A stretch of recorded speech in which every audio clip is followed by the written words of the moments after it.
C'était yo. Nami. Kamé, depuis qu'on s'est connus, trop de proches sont partis pour ailleurs. Kamé. Mesdames et messieurs, bonjour, bienvenue sur JMTV+. Nous allons aborder des sujets qui vont certainement intéresser une bonne partie des Camerounais et même des Africains. Nous allons rencontrer un patriarche riche en histoire qui va certainement vous édifier sur pas mal de choses qui se sont déroulées au Cameroun. On dit en Afrique que lorsque un vieux s'en va, c'est une bibliothèque qui brûle. JMTV+ a fait le choix, à la demande de monsieur Gabriel Louis Djedjan, de venir lui tendre le micro afin qu'il en apporte à ses enfants. Bonjour, monsieur le procureur général. Merci beaucoup, Jackie. Comment allez-vous aujourd'hui? Oh, comme un malade qui résiste et qui croit aux efforts des médecins et qui souhaitait laisser beaucoup plus de clarté derrière lui, des zones d'ombre. Tout à fait. C'est vrai, j'ai demandé à te rencontrer, à procéder à cet enregistrement, à la fois pour mettre pas de l'ordre dans mes idées, pour m'ouvrir et respirer un peu. Parce que j'ai vu un drame terrible. Le constructeur devient difficilement le démolisseur. J'ai aidé, j'ai participé à la construction de la magistrature camerounaise, puis je suis magistrat depuis le 24 août 1964. C'est le décret de mon intégration. 24 août 1964. Je vais présenter Bernard Bagard, ancien maire de Courcouronne, qui est chroniqueur à ses heures libres, chroniqueur politique sur JMTV+. Bonjour Bernard. Bonjour Jackie, monsieur le procureur général. C'est un honneur. Monsieur le maire. C'est un honneur de vous connaître. C'est un honneur bien partagé. C'est un honneur pour nous tous de nous. Donc, 1964, Bernard, vous étiez où à cette époque-là? En 1964, j'étais à Nice, étudiant. Étudiant. En licence en droit. Vous voyez, monsieur le procureur, nous n'étions pas loin. Vous n'étions pas très loin, nous étions dans la même maison. Alors, monsieur le procureur général, il faut bien préciser, vous êtes procureur général à la Cour suprême. Oui, à la Cour suprême du Cameroun. Voilà, c'est pas procureur général en non. J'ai été procureur général de la République de Douala, procureur de la République de Yaoundé, procureur général de Garoua, procureur général pour la Cour d'appel de Yaoundé et procureur général pour la Cour suprême du Cameroun. Ce qui est une très belle carrière. Bah oui, ça c'est... Quel est votre grand fait d'armes judiciaire? Nous aurons l'occasion d'en parler. C'est seulement à l'entrée de la carrière. Ah bon? Si en début de carrière, je suis juge, dans la magistrature, on vous nomme par rapport à votre grade. D'accord. Venant d'entrer, nous étions au bas de l'échelle de la magistrature. Mais à l'époque, les chefs de cour d'appel du ressort dans lequel vous vous trouvez avaient le pouvoir, la capacité de vous donner un autre poste à l'intérieur de leur ressort. D'accord.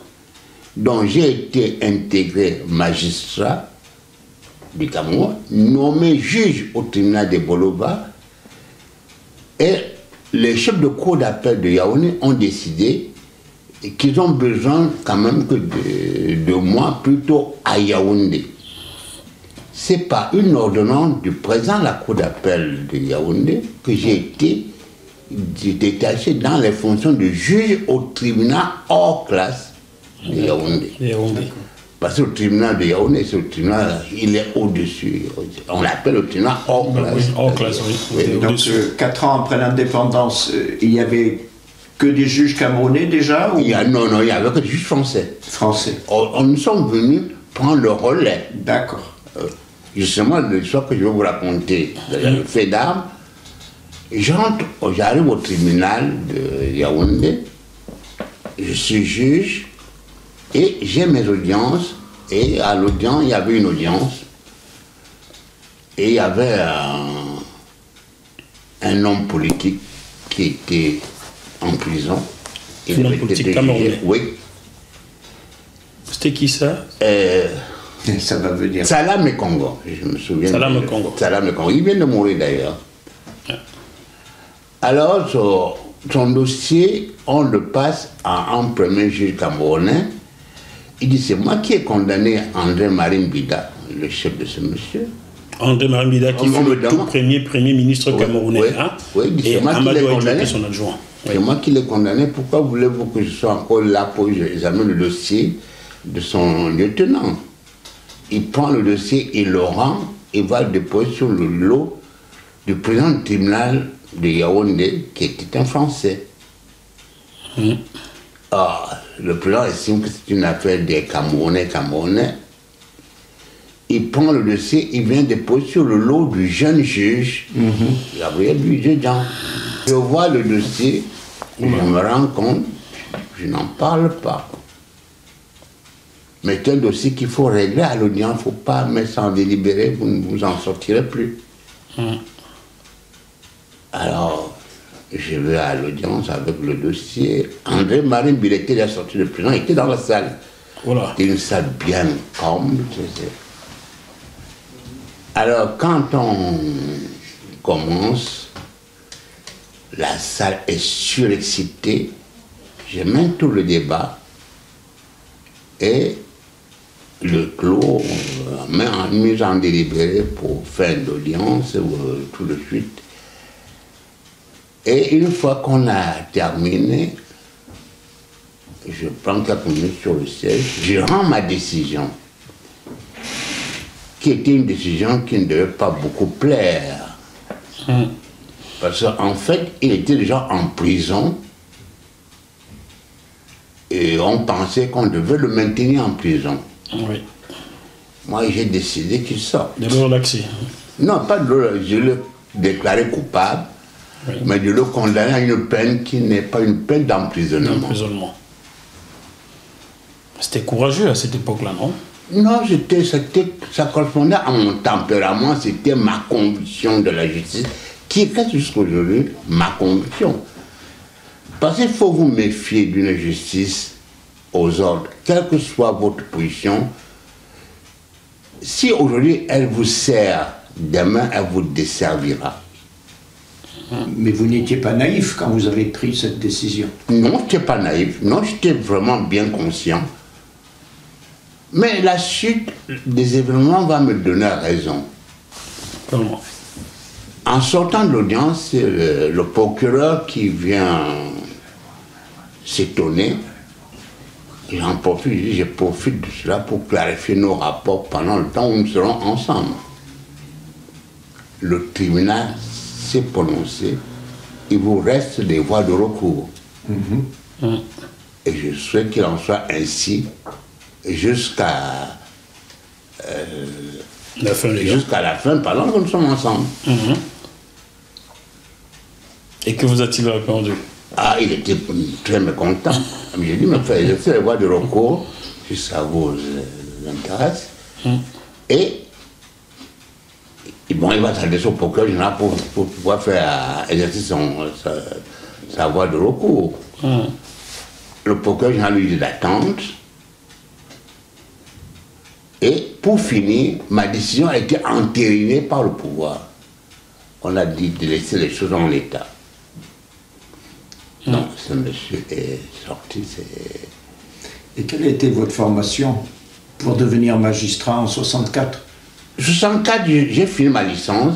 Je devais aller sur Bordeaux.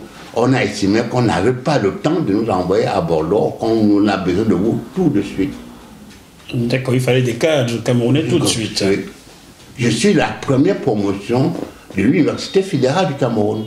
C'est bien, là, vous avez une mémoire, rien que là-dessus, raconter un chapitre complet de votre vie. Parce que c'est la vie camerounaise. On a besoin donc, c'est le fait d'âme. Donc, c'est tellement confortant en disant, au fond, vous n'êtes pas sous pression, vous rendez la justice qui vous convient. Et je ne dirais pas que cet incident m'a gêné tout au long de ma carrière, non. Tu as répondu à idiot. L'image qu'on a de vous au Cameroun, j'ai posé quelques questions, ouais. Hein, on ne va jamais à une interview chez le ça et là. L'image qu'on a de vous, c'est que vous êtes un homme intègre, incorruptible. Voilà, on m'a sorti tout ça sur vous. Non, disons, c'est l'image que je me suis donné et c'est ce que je pratique. Ça retrouve le cours que j'ai donné à l'ENAM en 1980. Quand je me suis rendu compte que je suis fonctionnaire, je suis à un très bon indice, mais vous n'avez pas de quoi pavaner, vous n'avez pas de quoi faire des folies. Et j'ai intitulé ce cours « La misère chronique de la fonction publique ». La misère chronique de la fonction publique. Qu'est-ce que vous voulez par là dire? C'est-à-dire que vous ne pouvez pas logiquement finir une carrière normale de la fonction publique et partir avec une fortune.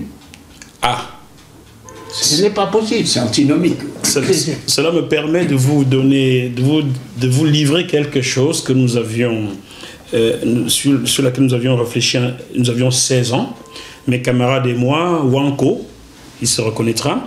Nous étions assis, nous étions dit, mais comment il se fait que dans ce pays, les fonctionnaires ont tant d'argent? Comment il se fait que dans ce pays, un fonctionnaire a une baraque qui coûte 1 milliard de francs? Comment a-t-il fait? Et nous avons calculé à l'époque, en 1989, nous sommes tombés sur ces chiffres-ci. Il faut mettre de côté 3 millions de francs CFA chaque mois de côté durant 27 ans pour avoir 1 milliard de francs CFA. Faites des calculs chez vous, donc 3 millions de francs chaque mois, 12 mois, fois 27 pour avoir 1 milliard. Alors, sachant les salaires que les fonctionnaires ont au Cameroun, cela corrobore à votre enseignement de 1980? C'était ma conviction. J'ai dit aux étudiants de cette promotion, si un jour vous trouvez une formule enrichissante, prévenez-moi quel que soit l'endroit où je me trouverai. Et vous n'avez jamais eu de réponse? Je n'ai jamais eu de retour. Et parmi eux, il y avait un qui est devenu ministre des Finances, qui aujourd'hui a beaucoup de difficultés avec la justice camerounaise. Qui? Monsieur Abba Abba. Abba Polycap. Il est de cette promotion-là de l'ENAM. Il a mal reçu votre enseignement. Surtout qu'il est emprisonné. Pourquoi? Qu'est-ce qu'on lui reproche? Je n'ai jamais assez à son dossier. Je ne peux donc pas vous en parler. D'accord. Donc, comme dit Bernard, il a mal reçu l'enseignement. Peut-être. Et donc, vous avez fait des enseignements donc Oui, pendant que j'étais sur Yaoundé, il y avait l'École nationale d'administration et la magistrature. Quand vous étiez sollicité pour donner quelques cours. Le cours que j'étais appelé à leur donner, c'était le comportement du fonctionnaire doit être un comportement exemplaire. Et le code pénal camerounais est vraiment bien fait à cet effet, parce qu'en fait, il y a, comme en matière pas de détournement. D'enrichissement illicite. Il y a, non, l'enrichissement illicite, on n'a jamais réussi à le faire adopter comme règle de droit au Cameroun. Quand le Sénégal l'avait adopté pour la première fois, j'étais à l'époque directeur de la législation, je crois, j'avais demandé qu'on essaie, mais ce projet n'a jamais été finalisé. Pourquoi? Ah, mais chacun à son niveau, c'est pourquoi il ne donne pas l'accord pour faire telle ou telle chose. Tout ce que vous pouvez savoir, c'est qu'à votre niveau, vous vouliez faire telle chose et vous n'êtes pas autorisé à faire cette chose-là. Mais vous avez été au cœur du pouvoir, vu vos fonctions. Il n'y a aucun doute. C'est pour cela que je vous ai dit, il est très difficile à un constructeur de devenir démolisseur. L'histoire même de mon histoire dans la magistrature camerounaise est une destruction qui me fait beaucoup de peine. Oui, j'ai cru comprendre qu'on vous a mis à la retraite d'office sans vous prévenir. Non, mais qu'est-ce qui s'est passé? Expliquez-moi, s'il vous plaît. J'étais inspecteur général des services judiciaires du Cameroun au ministère de la Justice. Et en 1994, le ministre de la Justice, Feu Moutomé, Douala Moutomé, me fait venir me dire: le président de la République a décidé de vous utiliser autrement. Le président Paul Biya. Oui. Alors, vous devez donc abandonner vos fonctions d'inspecteur général. Qui proposez-vous pour prendre le relais? C'est moi qui fais le tour des magistrats. Je dis, bon, dans ces conditions, je propose telle. Cette proposition a été d'ailleurs entérinée, puisqu'il a été nommé pour me remplacer. Aujourd'hui, il est décédé d'ailleurs. C'était qui? C'était Milo Daniel. Milo, oui, Milo Daniel. Milo Daniel, que j'ai connu, il était mon substitut quand j'étais procureur de la République de Douala. Donc je le connaissais bien. J'ai dit, bon, par rapport aux difficultés qu'il connaît, par rapport à un certain nombre de choses, je crois que c'est une bonne... À l'époque, il était président de la cour d'appel de Douala. C'est comme ça qu'on l'a nommé dans les fonctions d'inspecteur général du service judiciaire. Il est venu me remplacer et j'ai été, effectivement, on l'a nommé en remplaçant de M. Gabriel Louis Djejan, appelé à d'autres fonctions. Oui. Voilà ce que dit son texte. Je lui passe le service, je m'en vais. Or, jusqu'à la date d'aujourd'hui, je n'ai jamais eu cette fonction. Vous voulez dire que depuis 1994, cela fait 24 ans, on vous a appelé à d'autres fonctions et vous n'avez jamais eu de fonction? Non. Bon, attendez. Alors. Et pourtant, je relançais constamment la chancellerie au ministère de la Justice pour dire, mais qu'est-ce que je deviens? Alors, en 2006, en janvier... 12 ans après, le directeur de l'administration générale me téléphone sur mon portable. Monsieur le procureur général, est-ce qu'on peut se rencontrer? J'ai dit, bon, aujourd'hui, c'est pas possible. Demain, le 6, on peut se rencontrer le 6, à telle heure. Et c'est comme ça que on se donne rendez-vous au ministère de la Justice. Je viens pour recevoir notification d'un décret qui aujourd'hui qui est la source de mon contentieux. Disant quoi? Et disant, en 2006, on me fait venir au ministère de la Justice pour me notifier un décret signé en 2002 qui me met à la retraite pour compter de 1994. Donc antidaté en plus? Non, ils n'ont pas antidaté, mais ils ont décidé à l'intérieur du décret que ce décret va produire des faits à partir de 1994. Décret signé de la main de qui? Du président Paul Biya.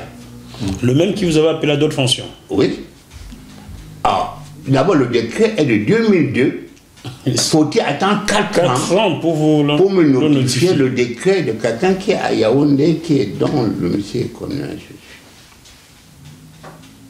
C'est le fond, c'est le contentieux que j'ai avec. Et vous avez pensé quoi à ce moment-là? C'était une erreur, une volonté politique? Pour vous nuire? Mais à la fin, au départ, j'ai cru que c'était... un canular? Non, j'ai cru que c'était un canular. C'est tellement gros. Difficile d'admettre. C'est difficile d'admettre. Bon, on a évolué dans... J'ai évolué des choses, j'ai dit, bon, j'ai commencé à m'installer dans... C'est là où j'ai commencé à écrire. Je dis, mais de quoi s'agit-il? Écrire à qui maintenant? Au ministre de la Justice. D'abord, dès que j'ai eu une question, j'ai engagé la procédure. Qui était ministre de la Justice en ce moment-là, en 2006? C'était Amadou Ali. Amadou Ali. Oui, il était à l'époque vice-premier ministre. Ministre de la Justice, Amadou Ali, oui. Ah, et est-ce qu'il vous a répondu, Amadou Ali? Non seulement il ne m'a plus jamais répondu. À un moment donné, on ne m'a pas répondu ni à mon recours gracieux. Puis dans le contentieux administratif, il y a un recours gracieux. J'ai fait un recours gracieux, on n'a pas répondu. Et d'après la loi, au bout d'un certain temps, au bout de 3 mois, tu estimes qu'on s'est rejeté. Et tu rentres dans le vrai contentieux. Alors, je vais ici dire que toute personne qui se sentirait accusé dans cette émission, s'il a un droit de réponse sur JMTV+, donc M. Amadou Ali, si vous trouvez que ce que le procureur général dit n'est pas vrai, je suis à votre disposition. JMTV+ est là pour écouter votre version. Voilà, c'est l'équité. En tout cas, j'assume toutes les déclarations que je fais ici, jusqu'à la fin, il n'y a aucun problème, je veux les assumer. Alors, pour moi, c'est toute la vérité, rien que la vérité. Bien sûr. Mais pourquoi?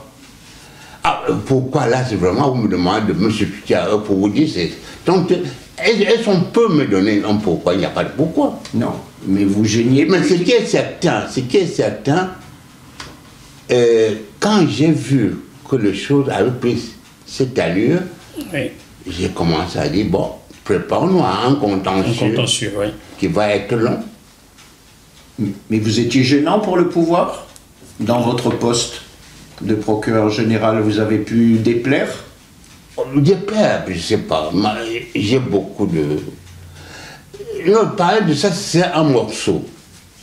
Parce qu'en fait de compte, je suis l'un des magistrats qui a eu beaucoup de privilèges de carrière.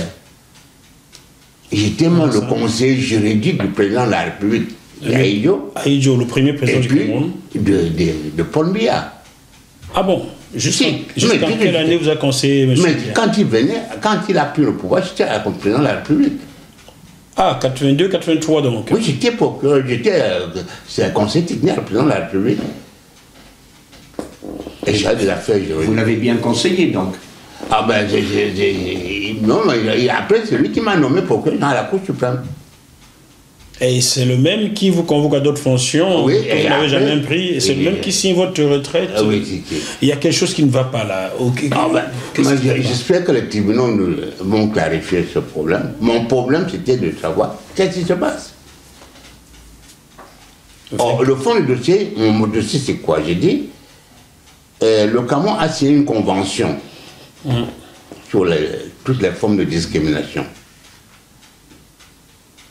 Qu'au Cameroun, il n'y aura aucune discrimination. Or, le fond de mon dossier, j'ai dit, je suis victime d'une discrimination. Alors, au nom de quoi serais-je victime de cette discrimination? Je vais être direct avec vous, monsieur le procureur général. Avez-vous jamais fait partie du parti au pouvoir? Avez-vous jamais été membre? Non, je n'ai vraiment, c'est pas ma passion. Vous a-t-on jamais démarché pour que vous intégriez le parti? Non plus. Non plus. Il ne faut vraiment pas... J'essaie de comprendre le pourquoi de votre éviction. Avez-vous été démarché pour baigner dans des marchés publics ou des choses de ce genre? Non plus. Vous savez, je suis peut-être ce fonctionnaire discipliné et cadré et qui se dit voici les règles qu'il faut respecter et sur lesquelles il faut se fonder pour avancer ou ainsi de suite. Bien. Marie-Thérèse Manga, que j'ai interviewée avant vous, il y a 2 semaines, très proche de vous en âge, dans la même tranche d'âge, me disait qu'après le départ d'Amadou Ahidjo du pouvoir, tout ce qui était proche de lui, il y avait une chasse à l'homme de tout ce qui était autour de lui. Est-ce que vous pensez que votre proximité avec Amadou Ahidjo a pu vous nuire par la suite? Il n'y a aucun doute sur ce point-là, mais il faudrait que le président, il n'y a que le président Biya pour pouvoir savoir si j'étais gênant pour lui, puis en fait de compte. Il m'a trouvé à la présidence de la République et je pensais avoir de très bons rapports avec le président de la République. Et je me suis toujours acquitté de toutes les missions dont j'étais en charge. Vous étiez loyal? Et loyal. J'étais vraiment, il n'y a pas de problème de ce côté-là. Mais ce que j'aurais voulu qu'on me posiez comme question, c'est savoir, alors, pourquoi êtes-vous parti de la Cour suprême? Oui. Parce qu'en fait, j'ai trouvé une raison. C'est pas, on ne me l'a pas donnée. Oui. En fait, je crois aujourd'hui, je l'affirme. À l'époque, je l'avais dit à quelqu'un, je révélerai le nom si un jour c'est nécessaire, que je pars parce qu'on ne peut pas me supporter présent à la Cour suprême du Cameroun. Ah, je commence à comprendre. On vous a décrit, lorsque j'ai investigué, comme quelqu'un d'incorruptible. Non, mais t'as dit, on n'avait aucun intérêt à me laisser passer président de la Cour suprême. D'accord. C'est en fait là où on m'a trouvé cette porte de sortie de l'inspecteur général des services judiciaires, ainsi de suite, pour là, dit, appel à d'autres fonctions, ainsi de suite. Le président de la Cour suprême, c'est bien cette personnalité qui rend public les résultats des élections, par exemple, comme l'était, comment il s'appelait, Guinée, Dipanda Mollet. Dipanda Mollet. Donc, vous aurez pu occuper ce poste-là, mais je pense que... J'étais procureur général à la Cour suprême. Ah, d'accord. Parce qu'en règle générale, dans ces fonctions-là, comme en France même, le procureur général est préparé pour prendre le relais quand le président s'en va. D'accord. Or, je suis arrivé à l'époque de Guinée. J'étais le procureur général, j'étais le vis-à-vis de Guinée-Marcel, le premier président de la Cour du Cameroun.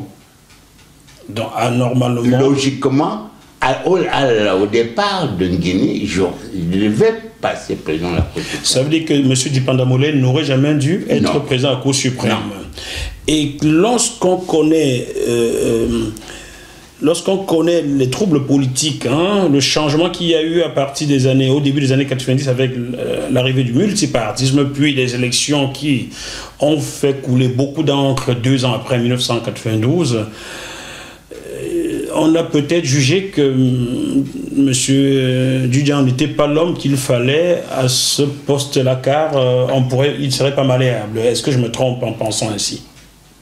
Peut-être tu as raison, peut-être tu as raison, parce qu'en fait, je ne peux pas mettre à ta place pour savoir quelle est ta motivation. Je pose juste... mais ceux qui ont décidé doivent avoir de bonnes raisons pour dire peut-être on aura beaucoup de difficultés avec M. Dudjan, je ne l'affirme pas. Mais ce qui est certain, je l'ai dit le jour même où j'étais muté. Qu'est-ce que vous avez dit? Que je pars de parquet général parce que je ne peux pas devenir président de la Cour suprême. D'accord. À cause de mes origines. Vos origines? Oui, Bamileke. Ah, voulez-vous dire qu'au Cameroun, un Bamileke président de la Cour suprême, ça passe pas? Telle est ma conviction. Je ne sais pas si ça passe pas, mais telle est la conclusion de mon analyse. Parce qu'en fait de compte, qu'est-ce qui s'est passé? On m'a laissé traîner. Parce que pendant tout ce long temps, j'étais trop payé. Même la cessation de mon paiement n'est pas le fait ni du décret d'aujourd'hui, de la retraite, non, non, non. Je suis suspendu au ministère des Finances parce que lors d'un contrôle, le recensement Antilope, oui. On ne m'a pas trouvé dans un bureau. Opération Antilope, oui. Oui, on ne m'a pas trouvé dans un bureau. C'est pour ça que mon salaire a été suspendu. Je ne comprends pas bien. On ne vous a pas trouvé dans un bureau? Oui, mais j'étais appelé à d'autres fonctions, je n'ai pas le bureau. D'accord, vous n'avez pas le bureau, on ne vous trouve pas dans un bureau et on suspend votre salaire. Oui. Double peine pour rien en plus. Alors, Bernard. Voilà, donc, j'écris, je demande au ministre de la Justice qu'est-ce qui se passe. Et j'ai fait des démarches auprès du ministère des Finances, c'est là où j'obtiens une direction de solde que non, vous êtes suspendu parce que lors du contrôle, vous ne vous êtes pas trouvé dans un bureau. Mais ce qui était évident. Et on l'a mentionné sur un bulletin nul qu'on m'a donné en disant pour non-présence. Alors, le fait que vous soyez Bamileke vous empêche d'être potentiellement le président de la Cour suprême. On aurait pu vous mettre... C'était ma conviction. Oui, mais on aurait pu vous mettre à une autre fonction où vous auriez pu même, si on voulait vous mettre de côté, ambassadeur ou observateur ou quelque chose. Mais on vous a laissé à la maison. On m'a laissé à la maison. Et ça a entraîné beaucoup de destruction. Lesquelles? Ma pauvre femme, elle est morte. Elle a vécu... Elle a vécu tout le drame. Et le fait d'avoir un homme à la maison. Elle était... Non, elle a enduré, et surtout l'injustice dont j'étais victime. Ouais, elle n'a pas vraiment supporté. Hein. Ni elle, ni ma mère. C'est ça qui me fait le plus de peine.